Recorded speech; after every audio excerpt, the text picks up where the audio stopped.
Hoy quiero ocuparme de las calidades que debe tener en general un alto cargo o un gobernante o un general o en todo caso cualquier jefe de un equipo de gobierno.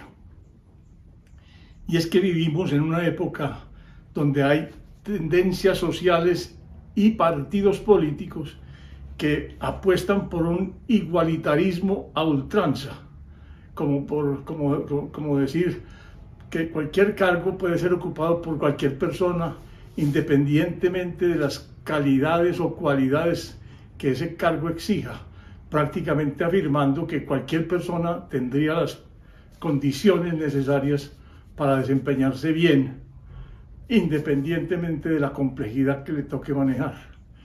Eso, por supuesto, para mí es falso. Pero quiero dar un ejemplo del área histórica militar. En un libro muy bien escrito, estratégicamente diseñado y magistralmente ejecutado de Santiago Posteguillo, ha escrito, un libro llamado Los Tres Mundos, en donde básicamente novela todo lo concerniente a la conquista de la Galia por parte de Julio César. Hay uno de los capítulos al final que destaca el trabajo de uno de los generales que lo acompañó, supremamente importante y supremamente didáctico para el efecto de lo que me propongo. Se llamaba Labieno, Tito Labieno, y era el segundo al mando de todos los ejércitos de Julio César en esa conquista.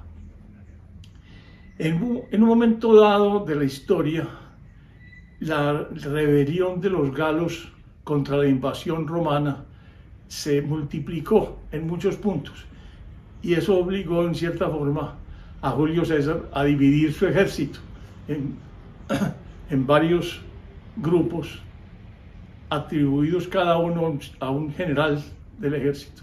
En esa época no se llamaban generales, eran casi todos senadores, en fin, eran de tribunos altos de la sociedad romana. Uno de ellos, pues Labieno, quedó a cargo de 2 legiones. En esa época las legiones eran constituidas por unos 4.200 legionarios más unos 300 jinetes, unos 300 miembros de la caballería. Las legiones eran básicamente infantería pesada, armadas con escudos, lanzas, espadas, en fin. Y a Labieno le tocó manejar 2 legiones. Además de las legiones, cada legión estaba acompañada casi siempre por un montón de auxiliares que también participaban en la lucha y que fácilmente duplicaban el número completo de una legión. Entonces, las legiones que finalmente se conformaban entre 5.000 y 6.000 personas podían quedar fácilmente constituidas por unas 8 o 10.000. En fin, Labieno manejaba 2 legiones y cada general hacía un campamento cuando estaba ocupando una región para poderla pacificar y volver a un sitio, digámoslo, de abastecimiento y de descanso fijo. Ellos alrededor del campamento hacían una empalizada gigantesca y por dentro levantaban una plataforma que les permitía recorrer toda la empalizada en todas las direcciones para desde allí lanzar flechas, jabalinas, piedras, porque había también mucho hondero. Entonces, Labieno estaba en un momento dado, ya había organizado su campamento, tenía todas las empalizadas terminadas, cuando apareció una tribu muy numerosa guerrera que se llamaban los trébores. Esos trébores eran dirigidos por un líder que se llamaba, no recuerdo bien,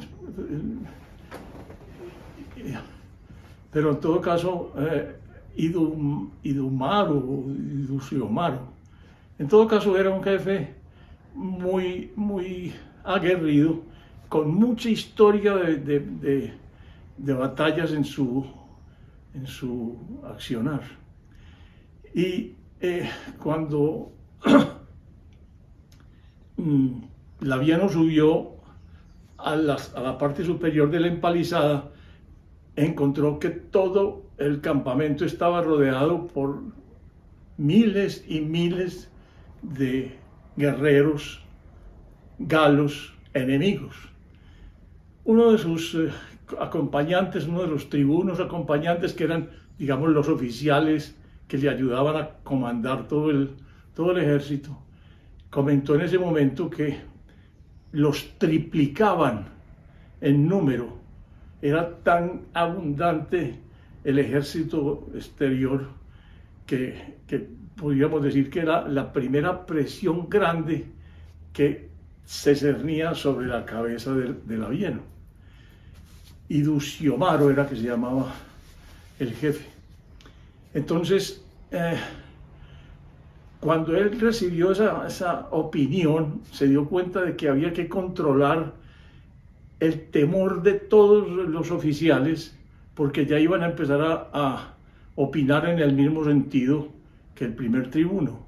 Entonces dijo, no, a ver, yo sé contar, y con eso calmó toda la situación, o mejor dicho, silenció prácticamente todas las demás participaciones. Es importante porque es el primer momento en que uno ve que hay dos fuerzas importantes. Una, la amenaza exterior evidente, grande, que es todo el ejército de Iduxiomaro. Y otra interna, que es el miedo de los oficiales que componen su ejército. Entonces, ese miedo es otra cosa que ejerce una segunda presión sobre la mente de este general. En todo caso, muy rápidamente empiezan a desplazarse todos los efectivos de Iduxiomaro y empiezan a buscar la pelea, a desafiar a que los otros salgan a pelear, que abran las puertas del campamento y salgan a una confrontación directa. Pero eso no es recibido por Labieno. Labieno se queda quieto ahí con todos sus tribunos al pie, mirando el comportamiento de las huestes enemigas. Una de las cosas que admira y que es más amenazante dentro del ejército enemigo son los jinetes, la caballería. Ellos se desplazan de un lado a otro del campamento y se desplazan a unas velocidades increíbles. Son los mejores jinetes de la Galia en ese momento. Él los envidia en ese sentido porque dice, ojalá estuvieran a favor de nosotros estos jinetes tan ágiles y tan extraordinarios y estos caballos tan veloces y tan potentes. En fin, el asedio, digámoslo, y el desafío se prolongan, digámoslo, por una semana, todos los días. Y por la tarde, cuando ven que estos no salen a pelear, entonces ellos se salen y se devuelven a su campamento original. Entonces, en un momento dado, una patrulla logra pasar desde afuera el cerco de los enemigos y llega hasta Labieno y llega con un mensaje de Julio César. Julio César tenía una clave muy importante, un código que solamente conocía él, una de sus hijas y los generales más cercanos que estaban con él. Entonces, en ese mensaje recibía Labieno la orden de trasladar sus 2 legiones a un sitio donde se estaba produciendo otro cerco a otra de las legiones de Julio César, comandada por Quinto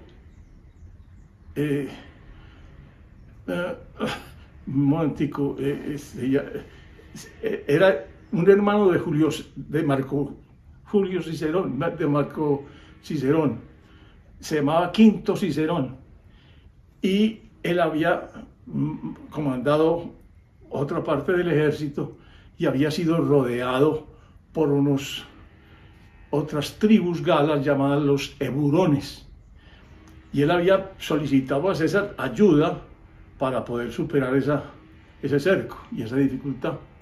Y Julio César se había ido para allá, pero quería apoyo de las legiones de Labieno, entonces le mandó una nota. El Labieno la tradujo y se reunió después con sus oficiales para contarles que el procónsul, o sea, Julio César en ese momento, necesitaba ayuda. Y todos los oficiales dijeron, pues no le podemos ayudar, estamos totalmente rodeados por un ejército 1000 veces más numeroso que el nuestro, entonces nosotros no podemos ayudarle al procónsul. Antes, ¿por qué no le pedimos ayuda a él para que nos mande algún refuerzo para poder afrontar esta dificultad en que estamos? Entonces, Labieno no contestó ahí mismo, pero organizó la respuesta. Se la dijo en la misma clave, y envió varios grupos para que intentaran pasar por la noche los cercos que había establecido el enemigo. Entonces lo logró porque solamente de todos esos grupos que mandó, solamente cogieron a uno, lo detectaron y en fin. Y por supuesto no pudieron saber qué se decía en el mensaje porque no había nadie que conociera el código. Pero lo cierto del caso es que siguieron haciendo los avances diarios, los desafíos diarios, las demostraciones de alto poder ecuestre que tenían, cosas de esas. Y Labieno aquí, sin decidir para nada hacer la confrontación bélica de una vez. Pero, por supuesto, reunió a su gente y les explicó, vea, esto no es un levantamiento puntual de esta tribu con nosotros, es un levantamiento general de todos los galos de la región, porque vean lo que está pasando. Entonces ya viene una tercera, digámoslo así, fuerza, en este caso otra vez, otra fuerza exterior que dice que no solamente están siendo asediados aquí por esta tribu, sino que todos los galos están en levantamiento generalizado en toda la región. Entonces, que la ayuda es imposible, o sea, todavía es más compleja la situación y más difícil de manejar. Pero es un asunto en donde Labieno lo que quiere es responsabilizar a todos sus oficiales de la complejidad de la situación, para que la afronten, para que asuman toda la situación que les toca vivir a ellos. Y cuando en la noche le vuelven a pedir si habrá ayuda que nos mande el procónsul, él dice, no hay ninguna ayuda. ¿Por qué? Porque yo no la pedí, ni siquiera la pedí, porque ¿cómo le voy a pedir al procónsul que nos ayude cuando él está ya con otro montón de problemas que tiene que manejar él?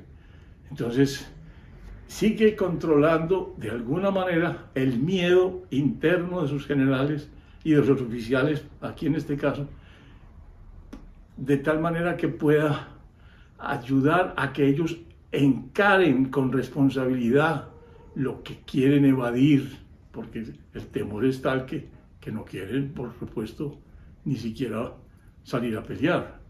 Saben que están o se sienten de una vez perdidos y eliminados si lo hacen. Entonces, pasan los días y aparece otro factor interno supremamente importante, y es que los alimentos, el abastecimiento interno empieza a agotarse, porque es mucha gente consumiendo tanto agua como alimentos y eso se va acabando. Entonces empieza la gente también a presionar por el hecho de que no hay abastecimiento suficiente. Es otro de los elementos que aquí, en la mente del labieno, entra a ejercer presión emocional fortísima a que resuelva eso. Él solo, porque él es el jefe, él es el general de todo el ejército ahí. Entonces, en ese caso, las fuerzas que ejercen presión emocional son varias externas y varias internas. Eso exige un control emocional supremamente alto, porque si él no asume eso y no tiene la capacidad de manejar toda esa tensión, no es capaz de resolver ni de manejar el ejército, ni de manejar la situación, ni de abordarla. Se condena. Es un momento importantísimo que revela que no cualquiera puede asumir un cargo de esos. Necesita una capacidad personal muy alta para manejar ese nivel de presión. Pero fuera de eso, hay otra cosa importante, y es que su capacidad de observación, si se deja dominar por la emoción, se ve absolutamente vulnerada, y eso no le pasa al labieno. El labieno sigue siendo absolutamente un gran observador del otro ejército, estudiando cuáles son los puntos débiles, los puntos fuertes, los momentos que pueden ser más adecuados para de pronto hacer una confrontación, hasta que en un momento dado, una tarde que se están replegando ya hacia su campamento, él le dice a sus oficiales: miren cómo se repliega y cómo se repliega el líder, porque se va rodeando de unos pocos, unos 20 soldados que se retiran con él. Observen que primero se retira la caballería, que es lo más peligroso. Primero se retira la caballería y después la infantería. Y de los últimos que se retira Iducíomaro y sus 20, digámoslo, protectores o su guardia personal. Entonces dice al jefe de la caballería: necesito que mañana, cuando estén en este repliegue, que sea alrededor de las 4 o 5 de la tarde, abran las puertas y ustedes, la caballería completa, que no era mucha, ataque directamente a Iducíomaro, donde esté. Necesito que cabalguen rápido hasta él, que lo cojan, lo decapiten y me traigan su cabeza. Da unas instrucciones totalmente precisas y la gente entiende que esa misión es posible de realizar. En efecto, al día siguiente empiezan a emigrar, empiezan a irse, a replegarse las fuerzas de Iducíomaro, y Iducíomaro al final, con sus 20 hombres de guardia, también se repliega. En ese momento abren las puertas del campamento y sale toda la caballería al trote primero y enseguida a todo galope, hasta que avanzan, lo cogen 2 de los jinetes, los mejores jinetes de la caballería romana, se detienen, se bajan de los caballos, cogen a Iducíomaro y lo decapitan, cortan la cabeza y se la llevan. Se montan otra vez, pero en ese momento ven a lo lejos que ya la caballería del enemigo está fuertemente organizada y viene contra ellos. Entonces empiezan a perseguirlos y empiezan a acercarse, porque tienen caballos mucho más veloces. Y mientras tanto, el labieno aquí en el campamento dice: me mantienen las puertas abiertas y vamos a poner varias cohortes después de las puertas. Si alguien entra después de los nuestros al campamento, no importa, cerramos la puerta y ahí los atacamos, a los que logren entrar adicionalmente a los nuestros. Y eso hacen, y muy rápidamente llegan y listo. En un momento dado, él dice: pongan la cabeza de Iducíomaro en una lanza y muéstrenla que quede arriba en la plataforma de la empalizada para que todo el mundo vea que aquí está la cabeza de su líder. En ese momento ocurrió una cosa muy importante, y es que por fuera nadie sabe aquí en el campamento qué es lo que pasa, pero realmente lo que ha pasado es que Julio César logró controlar el asedio que le estaban haciendo a Quinto con su legión, a Quinto